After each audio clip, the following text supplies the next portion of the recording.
আমরা নতুন একটা কাজে এসেছি। বৃষ্টির জন্য কাজ করতে পারছি না। প্রচণ্ড বৃষ্টি।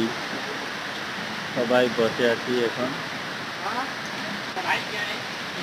এখানে বসে আছি, সবাই গল্প করছি। একজন গামছা দিয়ে মুখ ঢেকে রেখেছে, আর ওদিকে ফোনে কথা বলছে। এখন আপনাদের দেখাবো একটা আম গাছ। আম গাছে অনেকগুলো আম ধরে আছে। একটু মোবাইলটা জুম করছি, দেখুন প্রচুর পরিমাণে আম ধরেছে।